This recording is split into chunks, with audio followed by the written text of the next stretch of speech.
WhatsApp guys, welcome back to our channel. और आज की वीडियो में हम बात करने वाले हैं breaking bad season 3 episode number 3 के बारे में। इससे पहले के सभी सीजन्स एंड एपिसोड्स हम डिटेल में कवर कर चुके हैं। अगर आपने अभी तक नहीं देखा है तो डिस्क्रिप्शन में लिंक है एंड साथ में प्लेलिस्ट भी बन चुकी है, जाके एंजॉय कर सकते हैं। So now without wasting of some time anymore, let's start explanation of episode number 3। Episode की स्टार्टिंग में हम टर्टल नाम के आदमी को देखते हैं जिसका पिछले सीजन में मर्डर हो गया था। यहाँ पे हम देखते हैं कि ये बंदा काफी ज्यादा एटीट्यूड में रहता था एंड अब ये डीए के लिए काम करने लग गया था। तभी उसका बॉस यहाँ पे आता है और कहता है कि तुम्हें पैसे ट्रांसफर करने में थोड़ी देर हो गई है। वो कहता है कि मैं भले धीमा हूँ लेकिन जीतता मैं ही हूँ। जी हाँ, उसका नाम टर्टल है तो वो खुद को टर्टल समझता है। इसके बाद उसका बॉस कहता है कि तुम्हारा बर्थडे आया एंड मैंने तुम्हें कोई गिफ्ट नहीं दिया, तो वो उसे अपने साथ एक गिफ्ट देने के लिए ले जाता है और यहाँ पे रखा होता है एक टर्टल। वो उस टर्टल पे डीए का नाम लिख देता है और साथ ही में उन दोनों ट्विंस को बुला के उसे मरवा देता है। और इसके बाद क्या हुआ ये हम लास्ट सीजन में देख चुके हैं। मतलब कि इसके बॉस को पता चल गया था कि ये डीए के साथ मिलकर उसे धोखा दे रहा है। लेकिन इस सीन से एक चीज क्लियर हो गई कि ये दोनों ट्विंस और टर्टल का बॉस आपस में मिले हुए हैं। ऑन द अदर हैंड हम देखते हैं कि स्काइलर अपने घर पे आती है और वो देखती है कि वॉल्ट पहले से ही घर के अंदर है। जैसे कि हमने लास्ट एपिसोड में देखा था कि वॉल्ट फिर से अपने घर पे आ चुका है एंड स्काइलर उसे कॉल लगा के कहती है कि तुम यहाँ से निकल जाओ। वॉल्ट कहता है कि अंदर आओ, इस बारे में हम अच्छी तरीके से बात करते हैं। अब स्काइलर अंदर आती है और वो वॉल्ट को यहाँ से निकलने के लिए कहती है। वॉल्ट कहता है कि मेरा घर है तो डेफिनेटली मैं यहाँ से कहीं पे भी नहीं जाने वाला। इस पे स्काइलर उसे धमकाते हुए कहती है कि अगर तुम यहाँ से नहीं निकले तो मैं पुलिस को कॉल करके यहाँ पे बुला दूंगी एंड बता दूंगी कि तुम एक ड्रग डीलर हो। इस पे वॉल्ट कहता है कि ठीक है, अगर तुम यही करना चाहती हो तो करो, क्योंकि वो जानता है कि स्काइलर ऐसा कुछ भी नहीं कर सकती। तो स्काइलर पुलिस को कॉल लगाती है और अपने घर पे आने के लिए कहती है। वो बताती है कि मेरे हस्बैंड ने मेरे पे डोमेस्टिक वायलेंस किया है। थोड़ी देर बाद बेल बजती है और जब स्काइलर देखती है तो यहाँ पे होता है वॉल्ट जूनियर। वो अपने डैड को देखकर बहुत ही ज्यादा खुश होता है एंड इसके बाद वॉल्ट और जूनियर मिलकर साथ में स्नैक्स खा रहे होते हैं। इसी दौरान पुलिस भी यहाँ पे आ जाती है और उन्हें देख के वॉल्ट जूनियर बहुत ही ज्यादा गुस्सा हो जाता है। वो अपनी मॉम से कहता है कि आपने कॉप्स को बुला लिया, वो भी डैड के लिए। अब कॉप्स उन दोनों से पूछताछ करने लगते हैं और यहाँ पे स्काइलर एक कॉप को बताती है कि वॉल्ट चोरी चुपे घर के अंदर घुस गया। वो सारे डोर्स लॉक करके गई थी लेकिन फिर भी पता नहीं कैसे वॉल्ट घर के अंदर आ गया। वेल उसने कहा था कि ये केस डोमेस्टिक वायलेंस का है लेकिन अब ये केस बन चुका है ट्रेसपासिंग का। पुलिस वाला कंफर्म करता है कि क्या आपका डिवोर्स हो चुका है, तो वो बताती है कि नहीं, अभी तक हमारा डिवोर्स नहीं हुआ है लेकिन उसमें काम चल रहा है। वो कहता है कि ये घर किसके नाम पे है। स्काइलर कहती है कि अभी तो ये घर हम दोनों के नाम पे है बट जल्दी ये घर मेरा हो जाएगा। इस पे वो कॉप उससे कहता है कि हम ऐसे ही किसी को अरेस्ट नहीं कर सकते। मतलब कि गाइस आप ही सोचो, कोई अगर खुद के घर पे घुस रहा है तो उसे कैसे बाहर कर सकते हैं। वो कहते हैं कि अगर कोई ऐसी क्रिमिनल एक्टिविटी जो कि आपके हस्बैंड ने आपके साथ करी हो, अगर आपके पास कोई ऐसा प्रूफ है तो हम आपके हस्बैंड को अरेस्ट कर सकते हैं। अब स्काइलर थोड़ा सा सोचती है लेकिन वो उन्हें इस बारे में नहीं बताती कि वॉल्ट एक ड्रग डीलर है। इसके बाद जूनियर भी कहता है कि ये सारी गलती मेरी मॉम की है। मेरे बेचारे डैड तो इतने टाइम बाद घर पे आए एंड मेरी मॉम ने उन पे ही पुलिस बुलवा ली। इसके बाद वो लोग पुलिस के साथ अपोलोजाइज करते हैं एंड इसके बाद कॉप्स यहाँ से निकल जाते हैं। सो यहाँ पे स्काइलर का जो प्लान था वो फेल हो गया। ऑन द अदर हैंड हम देखते हैं सॉल गुडमैन को, जो कि जैसे पिंगमैन के पास आता है और वो उसे डांटने लगता है कि तुम मेरा कॉल क्यों नहीं उठा रहे हो। वो कहता है कि सपोज करो अगर डीए तुम्हें पकड़ने के लिए आ रही है एंड मुझे इन्फॉर्मेशन मिल गई तो मैं तुम्हें कॉल करके बता सकता हूँ, बट अगर तुम कॉल ही नहीं उठाओगे तो बचोगे कैसे। वेल ये सब कुछ उसने बस एक एग्जांपल सेट करने के लिए बोला था। अब सॉल जैसे से कहता है कि वॉल्ट डील को एक्सेप्ट नहीं कर रहा है जबकि डील बहुत ही ज्यादा बढ़िया है। यहाँ पे उन्हें काफी अच्छा अमाउंट मिलने वाला है लेकिन वॉल्ट अब कुकी नहीं करना चाहता। सॉल जैसे कोई रिस्पॉन्सिबिलिटी देता है कि वो वॉल्ट को इस धंधे में वापस लेके आए। ऑन द अदर हैंड हम देखते हैं हैंक को, जिसे उसके बॉस का कॉल आता है और उसे अपॉर्चुनिटी मिलती है एक बार और एल पासो जाने की। यहाँ पे हैंक बहुत ही ज्यादा खुश होता है और उसका फ्रेंड भी उसके लिए काफी ज्यादा खुश हो रहा होता है। लेकिन हम हैंक के फेस पे एक टेंशन देख सकते हैं। इसके बाद हम एक पैरालाइज्ड लेडी को देखते हैं जो कि एक वैन में आती है, लेकिन तभी यहाँ पे वो दोनों ट्विंस आ जाते हैं और वो उनकी चेयर छीन के उसमें अपने लीडर को बिठा देते हैं। इसके बाद वो अपने बॉस के साथ पहुंचते हैं गस के पास, क्योंकि गस ने उन्हें यहाँ पे बुलाया था और अब गस के साथ उनकी मीटिंग होती है एंड वो बताती है कि वॉल्ट ने टूको को मार दिया था तो तुम्हें उसके साथ बिजनेस नहीं करना चाहिए बल्कि हम उसे मार देंगे। इस पे गस उनसे कहता है कि अभी मेरी वॉल्ट के साथ एक डील चल रही है एंड ये डील फाइनल होने के बाद तुम उसे मार सकते हो। फिर उनका बॉस और गस साथ में बात करते हैं और यहाँ पे उनका बॉस बताता है कि अगर मैं तुम्हारी बात मान भी लूं तो अंदर बैठे वो दोनों ट्विंस नहीं मानने वाले। मैंने अगर उन्हें कह भी दिया कि वॉल्ट को नहीं मारना है फिर भी शायद वो जाके उसे मार दे। तो यहाँ पे गस और वॉल्ट बहुत ही बड़ी परेशानी में फंसे हुए हैं। ऑन द अदर हैंड हम देखते हैं जेसी को, जो कि अगेन एंड अगेन जेन को कॉल लगाता है एंड इससे हमें पता चलता है कि वो अभी भी जेन को नहीं भुला पाया है। उसे बस जेन की आवाज सुनना अच्छा लगता है। इसके बाद हम देखते हैं वॉल्ट को, जिसको रात के टाइम पे टॉयलेट आई होती है लेकिन स्काइलर उसे अंदर नहीं आने देती, तो वॉल्ट को वॉश बेसिन में ही हल्का होना पड़ता है। नेक्स्ट डे हम देखते हैं कि स्काइलर अपनी लॉयर के साथ होती है और यहाँ पे वो अपनी लॉयर को बता रही होती है कि कल वॉल्ट वापस से उसके पास आ गया एंड वो डिवोर्स पेपर भी साइन करने से मना कर रहा है। अब उसकी लॉयर उसे सब कुछ सच बताने के लिए कहती है और कहती है कि मुझसे कुछ भी मत छुपाओ, अगर तुम मुझसे सब कुछ छुपाओगी तो डेफिनेटली इसमें मैं तुम्हारी कोई हेल्प नहीं कर पाऊंगी। तो फाइनली स्काइलर उसे बता देती है कि वॉल्ट एक ड्रग डीलर है। इस पे वो कहती है कि ठीक है, अब ये केस फाइनली सॉल्व हो चुका है। तो इस पे उसकी लॉयर कहती है कि ठीक है, तुम अपने घर से बाहर चली जाओ एंड मैं पुलिस को उसके पास भेज दूंगी जिससे कि वो अरेस्ट हो जाएगा। स्काइलर कहती है कि मैं अपने बच्चों को ये पता नहीं चलने देना चाहती कि वॉल्ट एक ड्रग डीलर है, क्योंकि अगर उसे ये सब कुछ करना होता तो वो पहले ही कर चुकी होती। इसके अलावा स्काइलर ये भी बताती है कि वॉल्ट को कैंसर है एंड अब बस उसे वेट करना है कैंसर के वापस आने का। मतलब कि अब स्काइलर वेट कर रही है वॉल्ट के मरने का। ऑन द अदर हैंड हम देखते हैं हैंक को, जो कि अपने फ्रेंड के साथ एक बार में होता है और उसका टारगेट है ब्लू मैथ ढूंढना। यहाँ पे उन्हें कुछ लोग मैथ एक्सचेंज करते हुए दिखते हैं, लेकिन हैंक का फ्रेंड उसे कोई भी स्टेप उठाने से मना कर देता है। इसके बाद वो लोग वापस कार के अंदर जाते हैं और यहाँ पे हैंक अपनी गन छोड़ के अंदर जाता है। वो उन दोनों को उठने के लिए कहता है और बहुत ही बुरी तरीके से पटक पटक के मारता है एंड सभी को बताता है कि मैं डीए ऑफिसर हूँ and they are under arrest. इसके बाद हम देखते हैं कि वॉल्ट पैसे से भरा बैग लेके स्काइलर के पास आता है और उसे कहता है कि मुझे तुमसे बात करनी है। वो कहता है कि मैंने सब कुछ अपनी फैमिली के लिए किया है, ये सब कुछ मैंने खुद के लिए नहीं किया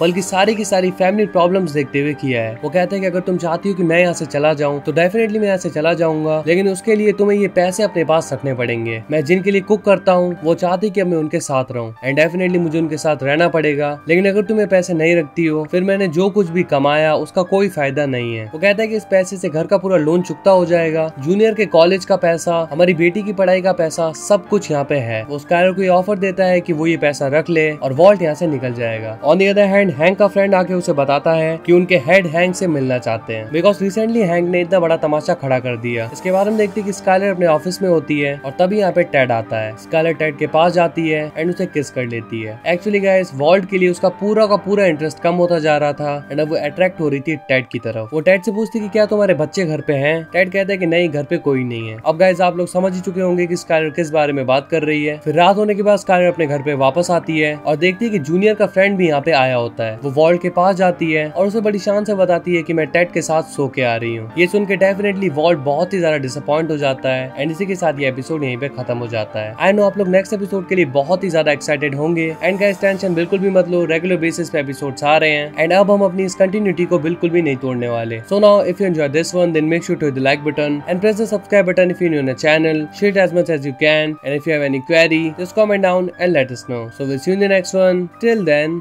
peace up.